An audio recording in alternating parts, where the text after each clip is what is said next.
जी नाज़रीन, हींअर काज़ी अमन जेको अॼु वाक़ियो थियो आहे हिते बम्बई में, जंहिंमें 6 ॼणनि जो जेको क़त्लु थियो आहे, उन्हनि खे जे लाइ साईं ज़ेनशाह जन ऐं एसटीपी जा जेके आहिनि अॻुवान पहुची चुका आहिनि नवाब वली मोहम्मद ते।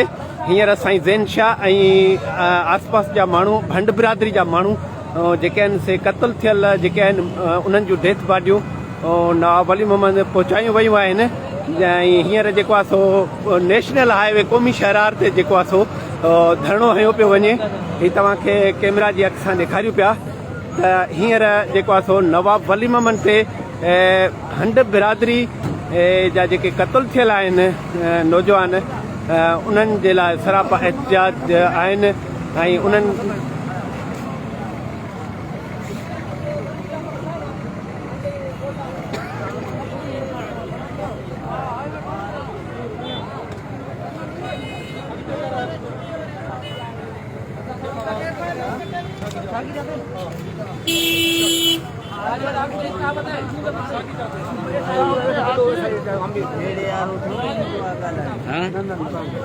जॾहिं त हींअर क़ौमी शहरार क़ौमी शहरार बिल्कुलु बंदि थी चुको आहे ऐं जेके क़त्लु थी विया आहिनि उन्हनि जा मड़ नवाब वली मोहम्मद नेशनल हाईवे ते आंदा विया आहिनि काज़ी अहमद इस्पताल मां पोस्टमार्टम करण बैदि। हिन काफ़िले जी अॻुवाणी जेको आहे साईं ज़ेनशाह एसटीपी जो अॻुवान साईं ज़ेनशाह जन करे रहिया आहिनि। हींअर धरणो जेको आहे सो हयो पियो वञे।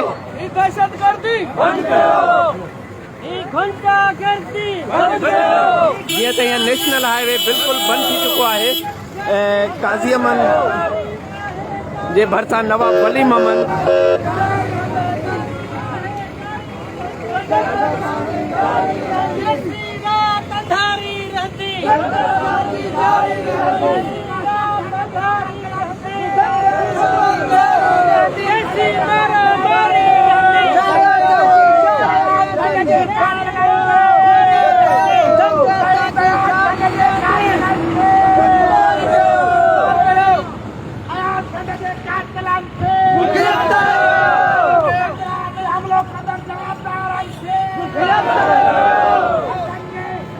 नाज़रीन, हींअर तव्हांखे असां कैमरा जी अख सां ॾेखारियूं पिया त जेके हिते बम्बई में जेके अॼु क़त्लु थी विया आहिनि उन्हनि जा मड़ नवाब वली मोहम्मद नेशनल हाईवे ते एसयूपी जे अॻुवान सैयद ज़ेनशाह जी अॻुवाणी में पहुचाया विया आहिनि।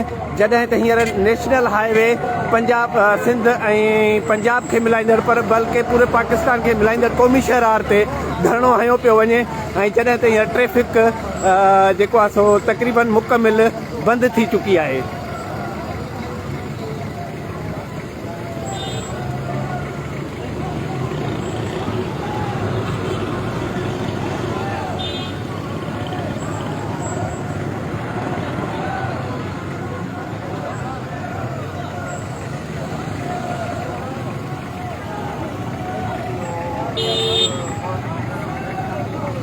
ही जेके आहिनि से हिते बम्बई जा जेके शहीद थियल आहिनि उन्हनि जा मड़ हींअर जेको आहे सो नवाब वली मोहम्मद पहुचाया विया आहिनि काज़ी अहमद इस्पताल मां पोस्टमार्टम कराइण बैदि। जेको आहे सो हींअर धरणो हयो पियो वञे नवाब वली मोहम्मद ते।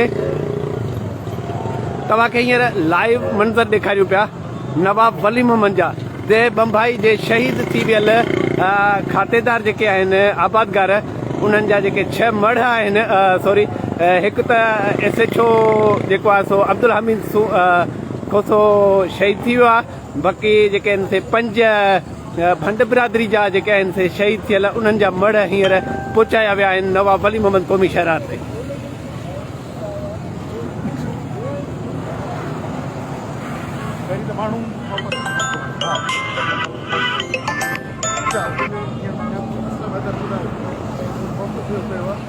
हिन काफ़िले जी अॻुवाणी SUP जो अॻुवान साईं ज़ेनशाह जन करे रहिया आहिनि।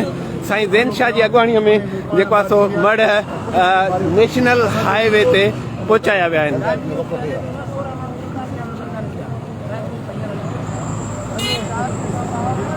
कि असां माण्हू हाणे ख़बर कहिड़ा कया पूरा कया साईं ज़ैन शाह जन हींअर जेको आहे सो नवाब वली मोहम्मद क़ौमी शहराह ते पहुची चुका आहिनि धरणो हणण जे लाइ। ऐं हींअर जेके आहिनि से मड़ काज़ी अहमद इस्पताल मां पोस्टमार्टम करण बैदि नवाब वली मोहम्मद आंदा विया आहिनि।